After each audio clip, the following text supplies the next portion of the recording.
Hello दोस्तों, मैं आज से एक और नई मांगा ओथलेस प्रोफेशन ड्रैगन तेमर की एक और नई एपिसोड को एक्सप्लेन करूँगा। इस एपिसोड की शुरुआत में हम लोग देख पाते हैं निंग कैलन की कैलन लीडर है तो अपने दोता से बहुत गुस्से में कहने लगा, तुम सच में बहुत ज़्यादा स्ट्रांग बन चुके हो जो तुम मेरे खिलाफ ताकत का इस्तेमाल कर रहे हो। अब मुझे तुम्हें थोड़ा सा एजुकेट करना पड़ेगा तुम्हें तुम्हारा असली ओबीडियंस फॉर्म में लाने के लिए। हम लोग देख पाते हैं वो अपना जो दोनों शब्द को अपने मन से बाहर निकालता है। ये देखकर निंग तू के बड़ी बहन दौड़ने लगा। इसी वक्त और एक इंसान आकर उसे कहने लगा, अंकल निंग प्लीज शांत हो जाइए। उसे देखकर निंग केलन के हेड ने कहा, लुओ लिक्सियो। हम लोग देख पाते हैं वो योग मैन एक मैकेनिकल बात के ऊपर उड़ रहा है। अब लियो लिक्सियो ने उस बात से नीचे नामते हुए कहने लगा, मैं सोइंगर को हैंगसू सीक्रेट रिले में लेने के लिए आया हूँ। आप और सोइंगर फादर और दोतार है। आप लोग किस लिए एक दूसरे से फाइट कर रहे हैं? अब हम जान पाते हैं लुओ लिक्सियो भी एक वेस्टर्न टेरिटोरी की एक क्लास सी के नोबेल फैमिली का मेंबर है। अब निंग केलन के हेड ने कहा, तुम सुवांग की फियांसे हो, इसलिए मैं तुम्हें कोई आउटसाइडर नहीं मानता और मैं तुमसे कुछ भी नहीं छुपाऊंगा। सोइंगर को इम्पोर्टेंट और अनइम्पोर्टेंट के मध्य कोई डिफरेंस ही नहीं दिखता है। इसने फैमिली के ऑर्डर को डिसऑबे किया है सिर्फ इसलिए क्योंकि उसे लगता है निंग तू मर चुका है। सोइंगर अपने हाथ को पकड़ते कहता है, हाँ ये सही है। तो लिक्सियो स्वयं को संभालते हुए कहने लगा, केयरफुल। क्या लियो लिक्सियो के हैंड को चटकते हुए कहा, तो मुझे जाने दो, मैं हुआंग फैमिली जा रहा हूँ उसे ढूंढने के लिए, कोई भी मुझे रोक नहीं सकता। तो लिक्सियो अपनी चेस्ट में उतारते हुए कहने लगा, ओ यही बात है, मैं जानता हूँ निंगतू की मौत के बारे में। मैं अवैध करना चाहता था तुम्हारे ब्रेक थ्रू करने का, ये बताने से पहले। सोइंगर रोते हुए उससे कहने लगा, तुम्हें मालूम है क्या मेरे भाई सच में मर चुका है? क्या उसे हुआंग फैमिली ने मारा है? लिक्सियो ने कहा, सोइंगर पहले तुम थोड़ा शांत हो जाओ। तुम्हें अच्छी तरह मालूम है हम लोग हमारे इंटेलिजेंस के जो फैक्शन के कारण ही यहाँ पर एक थर्ड क्लास का जो फैमिली बन पाया है इन ऑस्टर है बोर्डर में। हाँ निंगतू मर चुका है, लेकिन ये हुआंग फैमिली ने नहीं किया। ने फिर से पूछा, फिर कौन, किसने उसे मारा? लिक्सियो ने कहा था, master of the a family dragon तेमा लू सेंग। थोड़ा झोंकते हुए कहा, कौन है वो? निंग केलन के हेड ने कहा, मैंने इस ड्रैगन तेमा के बारे में सुना है। उसके पास एक ताकतवर ड्रैगन पेट है, उसका लेवल 50 से कम है, इसलिए वो निंगतू को नहीं मार सकता। सायोलियो तुम बकवास मत करो। लो लिक्सियो ने कहा, प्लीज आवर फैमिली इंफॉर्मेशन। इस पर्सन ने पहले ही जब ये फैमिली को हेल्प किया है तो हुआंग फैमिली और लॉन्ग फैमिली को कॉन्कर करने में। हमारे रिसर्च से पता चला है इसके पास 8 ड्रैगन पेट हो सकता है। निंगतू को मारने के लिए उसने सिर्फ 3 ड्रैगन पेट तो इस्तेमाल किया। सोइंगर चौंकते हुए कहा, ये कैसे हो सकता है?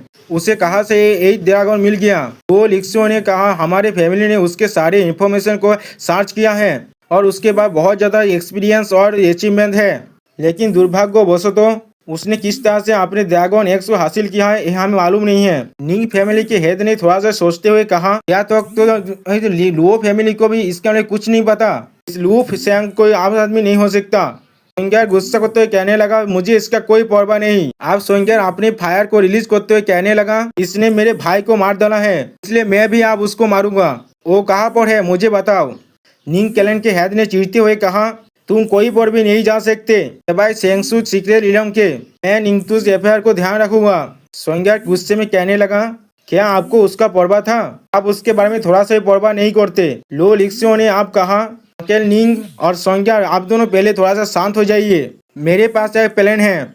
और इसी वक्त उसके पीछे में एक लावा वेलकोनो भाग किया, उससे बहुत ज्यादा फायर निकलने लगा और ये सीन देखने में बहुत ज्यादा डेंजरस लग रहा था। अब हम देखते हैं लुओ लिक्सियो ने उन्हें अपने प्लान के बारे में सारी बात बता दिया है, लेकिन हमें इसके बारे में कुछ भी बताया नहीं गया।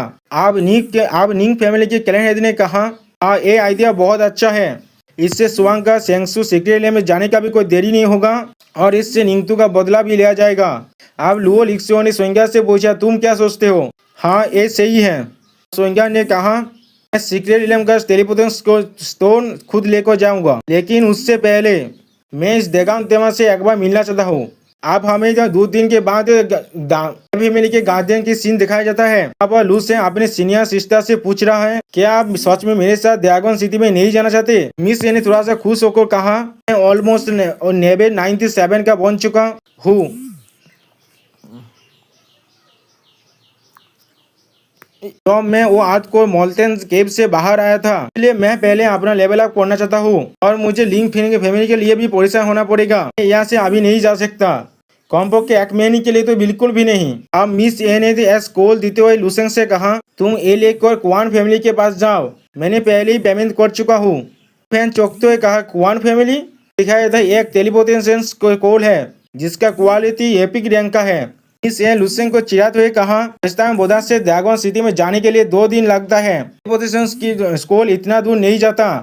क्वान फैमिली के पास एक इनेस में मास्टर है, वो एक बाइडिरेक्शनल पोर्टल बना सकता है जिससे तुम एक फिक्स लोकेशन में पहुंच सकते हो। अगर स्टार गेट डिस्टेंस को इग्नोर कर पाता तो फिर मैं अपना मानी बचा सकता। तो भी अगर हमने एक टेलीपोर्टेशन गेट भी बना लिया ड्रैगन सिटी एकेडमी और बोदार के बीच में, अब भी तुम्हें 1 मंथ लगेगा वहाँ पर जाने के लिए। अब मिस ए लुफेन के तरफ कातिलाना अंदाज में देखने लगा और मिस ए लुफेन के स्वर को अपने हाथों से पकड़ लिया। देखकर लुफेन थोड़ा सा चौंक गया। इसे लुफेन का स्वर चिल्लाते हुए कहने लगा, ये फैमिली का बात है मुझ पर है, इसलिए मैं कोई रिलैक्स नहीं कर सकता। एक महीना बहुत जल्दी गुजर जाएगा। अब लुफेन कहने लगा, तब तक ड्रैगन सिटी एकेडमी की एग्जाम भी खत्म हो जाएगा और वेकेशन शुरू हो जाएगा। मैं अपने आंट के साथ जियांगाई सेती वापस जा सकता हूँ। मिस ये थोड़ा सा शर्माते हुए कहने लगा, ये कोई मेता नहीं होता, तुम ड्रैगन सिटी में हो या फिर नहीं हो, मैं भी तुम्हारे होम टाउन को विजिट करने के बारे में सोच रहा था। तो फिर ये सेटल हो गया। और फिर मिस ए ने लुफेन को कुछ इकोनॉमिक भी देने लगा और कहा, ये तुम्हारे फाइनल एग्जाम में काम आ सकते हैं। लुफेन चौंकते हुए कहा, ये बहुत सारे हैं। और इसी वक्त हम देख पाते हैं एक फोनिक्स फेदर आकाश से नीचे गिरने लगा। इस फोनिक्स फेदर्स के इस्तेमाल से सोंगा ने अपना एक क्लोन बना रहा है। अब सोंगा ने कहा, मैंने तुम्हें ढूंढ लिया। Please subscribe my channel or like and share this video.